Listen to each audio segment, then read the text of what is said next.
नमस्ते प्यारे बच्चों, आपका एक बार फिर से स्वागत है। कक्षा 8 विषय गणित अध्याय 8 बीजीय व्यंजक एवं सर्व समीकरणें। आज हम इसकी एक्सरसाइज 8.2 के पहले 3 प्रश्नों को हल करेंगे, जिनमें हमें बीजीय व्यंजकों को आपस में गुणा कराना सीखना है। तो इसमें जो पहला है वो है निम्नलिखित एक पदीय युग्मों को आपस में गुणा करवाना है। तो हल में हमेशा ध्यान रखो, जैसे इसका ये पहला प्रश्न है जिसमें हमें 4 को गुणा करवाना है 7p से। तो इसमें साथियों बीजीय व्यंजकों में चर राशि है वो तो चर राशि से, और अचर राशि है वो अचर राशि से गुणा होती है। मतलब संख्या तो संख्या से, और जो एबीसीडी वाले हैं वो आपस में वो गुणा होते हैं। तो यह 4 को 7 से गुणा करोगे, 7 चौक 28 और पी का पी रह जाएगा। इसके दूसरे में जब आप देखेंगे तो माइनस के 4p को जब आप गुणा करोगे प्लस के 7p के साथ, तो यहां आपके माइनस का जो 4 है ये तो गुणा हो जाएगा प्लस के 7 से, और पीछे p गुणा हो जाएगा p से।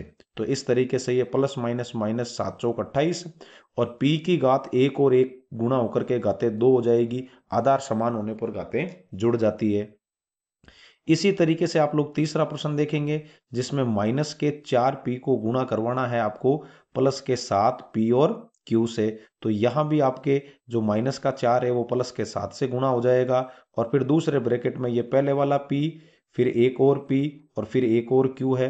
तो इन सब को साथ में लिखोगे तो ये तो प्लस माइनस माइनस 7 चौक 28, और p और p आधार समान होने पर और गुणा में है तो घातें जुड़ जाएगी, p की घात 2 और q अपने एक साथ अलग रह जाएगा। चलिए देखते हैं इसका चौथा। इसमें आप 4p की घात 3 को गुणा करेंगे माइनस के 3p से। तो इसमें आपके जो प्लस का 4 है वो माइनस के 3 से गुणा होके माइनस का 12, और p वाला p से गुणा होगा तो p की घात या 3 है या एक घात है, तो आधार समान है तो घातें जुड़ जाएगी। तो p की घात 3 और 1 4 हो जाएगी। सबसे खतरनाक सवाल इसका पांचवा है जिसमें 4p को हमें गुणा करवाना है 0 से, और 0 से किसी भी संख्या को गुणा करो 0 ही आते हैं। उम्मीद है आपको यह पहला समझ में आया है। चलिए देखते हैं दूसरा प्रश्न। दूसरे प्रश्न में हमें बोल रहा है साथियों कि निम्नलिखित एक पदीय युग्मों के रूप में लंबाई एवं चौड़ाई रखने वाले आयतों का आपको क्षेत्रफल ज्ञात करना है। तो इसमें हमें यह ध्यान देना है, जिसमें इसका जो पहला जोड़ा है वो हमें दिया है इसने ब्रैकेट के अंदर P और Q। तो जो P है ये तो हो गई इसकी लंबाई आयत की, और Q हो गई चौड़ाई। तो आपको ये याद रखना है कि जो आयत का क्षेत्रफल है, आयत का जो क्षेत्रफल है वो होता है अपने लंबाई गुणा चौड़ाई, लंबाई गुणा चौड़ाई। तो यह लंबाई की जगह तो हो गई अपने पास p, और चौड़ाई की जगह हो गई q। तो p को q से गुणा किया तो pq, और इसके साथ आप वर्ग इकाई लिख सकते हैं। चलिए देखते हैं इसका दूसरा जोड़ा। दूसरे जोड़े में हमें 10m तो हो गई लंबाई और 5n हो गई चौड़ाई। तो यहां आपके जो आयत का क्षेत्रफल है, आयत का क्षेत्रफल जब आप इन दोनों को गुणा करेंगे तो वो आपके हो जाएगा, लंबाई तो है आपके पास 10m और चौड़ाई है आपके पास 5n। कहने का मतलब अचर संख्या 10 को इस अचर संख्या 5 से जब आप गुणा करेंगे तो आ जाएंगे आपके 50। और फिर m और n दो अलग अलग चर हैं तो इनको पड़े रहने दो, जब एक जैसे है ही नहीं तो हमें माड़ा एक नहीं करना है। तीसरे में भी ठीक इसी प्रकार से जो आयत का क्षेत्रफल है वो आपके लंबाई है इसकी 4x और चौड़ाई है 3x की घात 2। तो 4x को हम लोग गुणा करवा देंगे 3x की घात 2 से।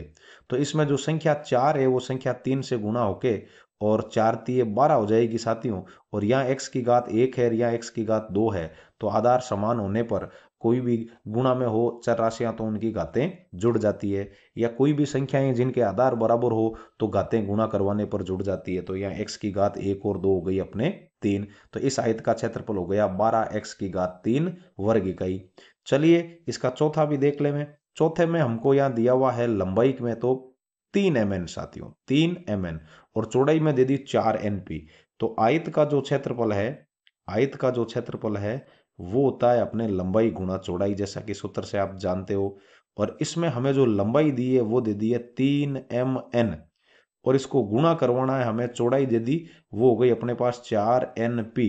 तो संख्या 3 संख्या 4 से गुणा होके 4 तिये 12, फिर m का m, यहाँ n एक बार है n की घात और यहाँ भी n की घात 1 है, तो n और n की घात 2 हो गई, और p का p। तो इस तरीके से अपना जो आंसर है वो 12m n की घात 2 और p हो गया।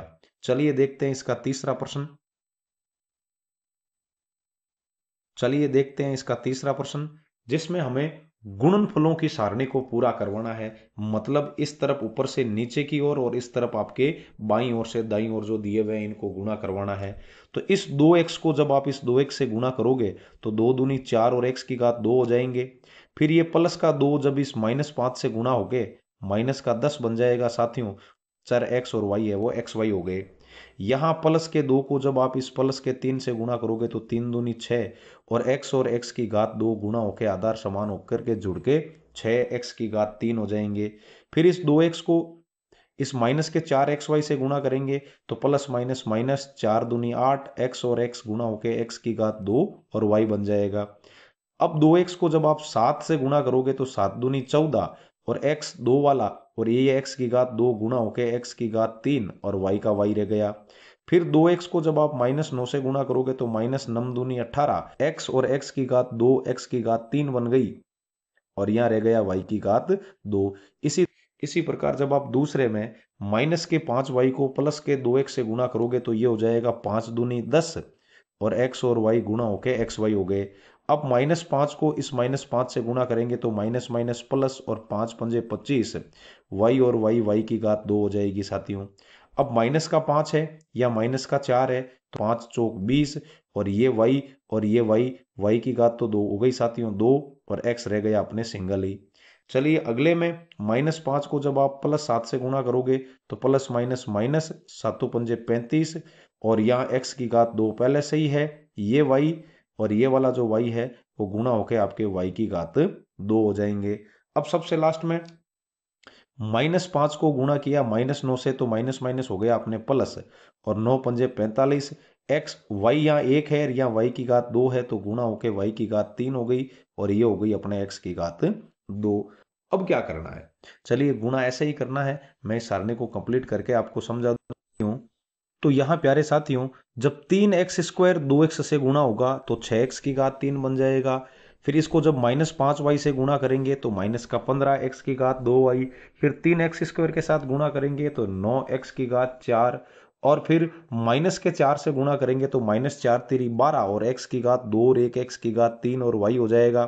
फिर उसके बाद हम आपके 3 को 7 से गुणा करेंगे तो 7 तेरी 21 और x की घात 2 और 2 4 और y हो जाएगा। फिर प्लस माइनस माइनस नम तेरी 27 और x की घात 2 दूनी 4 और y की घात 2 हो गई। तो इस तरीके से आप भी इन सबको गुणा करवा के और जांच सकते हैं।